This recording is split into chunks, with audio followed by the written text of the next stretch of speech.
నమస్తే ఫ్రెండ్స్, నేను మీ Sravani. Welcome back to Sravani's kitchen. ఈరోజు మన ఈ వీడియోలో నోరూరించి మసాలా నూడిల్స్ని చూపించబోతున్నాను. ఇలా మనం ఇంట్లోనే పిల్లలు ఇష్టంగా తినేలా చాలా ఈజీగా చేసి పెట్టచ్చు. ఈ నూడిల్స్ చేయడానికి నేను ఎలాంటి సాసెస్ వాడట్లేదు, కాబట్టి మీలో ఎవరైనా ఇలా చాలా ఈజీగా చేసుకొని సూపర్గా తినేయచ్చు. ఇంట్లో పిల్లలు మాత్రమే కాదు, రుచి చూశాక పెద్దలు కూడా బాగా ఇష్టపడతారు. అలాగే మనం నూడిల్స్ని కూడా హెల్దీగా చేసుకోవచ్చు. అదేలాగో స్టెప్ బై స్టెప్ వీడియోలో క్లియర్గా చూపించబోతున్నాను.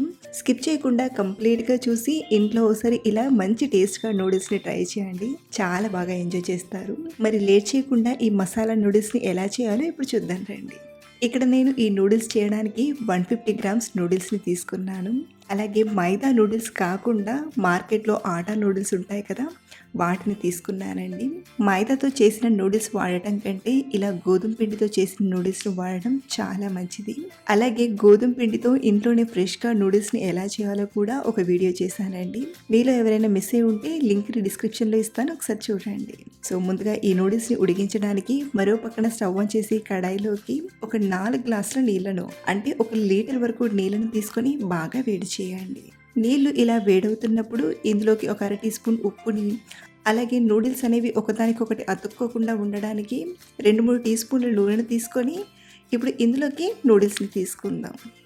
ఇలా నూడిల్స్ని తీసుకున్నాక వెంటనే టర్న్ చేయకుండా ఒక 2 నిమిషాలు ఇలాగే ఉడికించామంటే కొంచెం సాఫ్ట్ అవుతాయి. ఆ తర్వాత కొంచెం స్లోగా తిప్పుతూ ఈవెన్గా ఉడికించండి. మనం ముందే వీటిని ఎక్కువగా టర్న్ చేస్తూ ఉడికించామంటే నూడిల్స్ అనేవి చిన్న చిన్న ముక్కలుగా విడిపోతాయి. కాబట్టి ఇలా వీటిని స్లోగా టర్న్ చేస్తూ ఒక 70 to 80% ఉడికించండి. ఇలా మనం ఒక నీడిల్ని తీసుకొని నొక్కి చూసామంటే ఇలా 2 ముక్కలుగా అయ్యేంత ఉడికించాలి. మరీ టూ సాఫ్ట్గా ఉడికించామంటే ఇందులో ఉన్న వేడికి ఇంకా మెత్తబడిపోతుంది. కాబట్టి ఇలా ఒక 70 to 80% ఉడికించండి. ఇప్పుడు ఇందులోని నీళ్ళన్నీ వంపి తీసుకుందాం. మీరు కావాలంటే జాలిగంటలోకి తీసుకొనైనా వంపి తీసుకోవచ్చు, లేదా ఈ గిన్నెపైనే ప్లేట్ని పెట్టి స్లోగా నీళ్ళన్నీ వంపైనా తీసుకోవచ్చు. మొత్తానికి ఇందులోని నీళ్ళన్నీ ఇలా వంపి తీసుకున్నాక ఇప్పుడు ఇందులోకి మళ్ళీ నార్మల్ వాటర్ని తీసుకొని మరొకసారి వంపి తీసుకోండి. ఇలా చేయడం వలన నూడిల్స్ ఒకదానికొకటి అతుక్కోకుండా బాగా ఉంటాయి. మనం వేడి నీళ్ళు వంపి అలాగే పెట్టినా నూడిల్స్ అనేవి ఒకదానికొకటి అతుక్కుంటుంది. కాబట్టి కంపల్సరిగా మళ్ళీ చల్లటి నీళ్ళను తీసుకొని వంపేసి తీసుకోండి. ఇప్పుడు ఈ నూడిల్స్ని రెడీగా పక్క నుంచి ఒక గిన్నెను తీసుకోండి. మనం ముందుగానే స్పైసెస్ అన్నీ తీసుకొని పెట్టుకున్నామంటే ఫాస్ట్గా చేసుకోవచ్చు. ముందుగా ఈ గిన్నెలోకి 1/2 టీ స్పూన్ మిరియాల పొడిని, రుచికి సరిపడా ఉప్పుని, 1/2 టీ స్పూన్ కారం, అలాగే మరో 1/2 టీ స్పూన్ బ్లాక్ సాల్ట్ని తీసుకోండి. మనం ముందు తీసుకున్న సాల్ట్ని, బ్లాక్ సాల్ట్ని మన టేస్ట్కి తగ్గట్టుగా తీసుకోవాలి. అలాగే ఇందులోనే ఒక 5 రూపీస్ ప్యాకెట్ మ్యాగీ మసాలా ప్యాకెట్ని తీసుకోండి. ఇక్కడ నేను మ్యాగీ మసాలాను వాడుతున్నాను.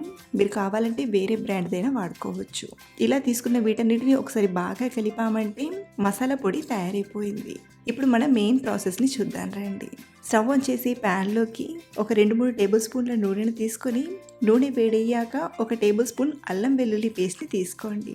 ఇక్కడ నేను ఫ్రెష్గా దంచిన అల్లం వెల్లుల్లి పేస్ట్ని తీసుకుంటున్నాను. మీరు కావాలంటే అల్లం వెల్లుల్లిని సన్నగా తరిగిన తీసుకోవచ్చు. ఇలా కొంచెం ఫ్రై చేశాక ఇందులోనే ఒకటి కట్ చేసిన ఉల్లిపాయ ముక్కల్ని తీసుకొని దూరగా ఫ్రై చేయండి. మరీ ఎక్కువ ఫ్రై చేయాల్సిన అవసరం లేదు. 1-2 నిమిషాలు ఫ్రై చేశాక 2 కట్ చేసిన పచ్చిమిరపకాయ ముక్కల్ని, అలాగే 1/2 కప్పు సన్నగా కట్ చేసిన క్యారెట్ ముక్కల్ని, మరో 1/2 కప్పు క్యాప్సికమ్ ముక్కల్ని తీసుకొని ఫ్రై చేయండి. వీటిని కూడా ఇలా ఒక 2 నిమిషాలు ఫ్రై చేశాక ఇప్పుడు ఇందులోకి ఒక 2 సన్నగా తరిగిన టమాటా ముక్కల్ని తీసుకొని ఒక 2-3 నిమిషాలు కలుపుతూ ఫ్రై చేయండి. మనకు టమాటా అనేది కాస్త మగ్గేంత వరకు ఇలా కలుపుతూ ఫ్రై చేయాలి. ఒక 2-3 నిమిషాలు అయ్యేసరికి చూడండి, టమాటా అనేది కాస్త సాఫ్ట్ అయిపోయింది కదా. ఇప్పుడు ఇందులోకి మనం తయారు చేసి పెట్టిన మసాలా పొడిని తీసుకుందాం. అలాగే మనం తీసుకున్న ఈ స్పైసెస్ అన్నిటినీ చక్కగా బ్యాలెన్స్ చేయడానికి ఇందులోనే ఒక టీ స్పూన్ చక్కెరను తీసుకుని ఒకసారి బాగా కలపండి. అలాగే ఇక్కడ నేను కారం వాడాను కదా, మీ దగ్గర సాసెస్ అవైలబుల్లో ఉంటే ఈ ప్లేస్లోనే ఒక టీ స్పూన్ రెడ్ చిల్లీ సాస్ని, ఒక టీ స్పూన్ సోయా సాస్ని తీసుకునైనా చేయొచ్చు. ఇలా కలిపాక ఇందులోని ఒక 1/2 కప్పు నీళ్ళను తీసుకొని ఒక 30 to 40 సెకండ్స్ కలుపుతూ ఉడికించండి. మరి నీళ్ళను ఎక్కువగా తీసుకోవద్దు. ఇలా ఒక 2 టేబుల్ స్పూన్ల వరకు నీళ్ళను తీసుకొని కలిపాక మనం ఉడికించిన నూడిల్స్ని తీసుకుందాం. ఇప్పుడు ఈ నూడిల్స్ని చక్కగా కలపడానికి ఇక్కడ నేను 2 ఫోర్క్ స్పూన్స్ని తీసుకున్నాను. వీటిని ఇలా టాస్ చేస్తూ మిక్స్ చేయండి. మీరు కావాలంటే ప్యాన్నే టాస్ చేస్తూ అయినా కలపచ్చు. మొత్తానికి ఇదంతా బాగా కలిసేలా ఇలా కలిపాక చివరిగా కొంచెం కొత్తిమీరాకును అలాగే అరచెక్క నిమ్మరసాన్ని పిండి తీసుకుందాం. మీ దగ్గర వెనిగర్ ఉంటే నిమ్మరసానికి బదులుగా వెనిగర్‌నైనా తీసుకోవచ్చు.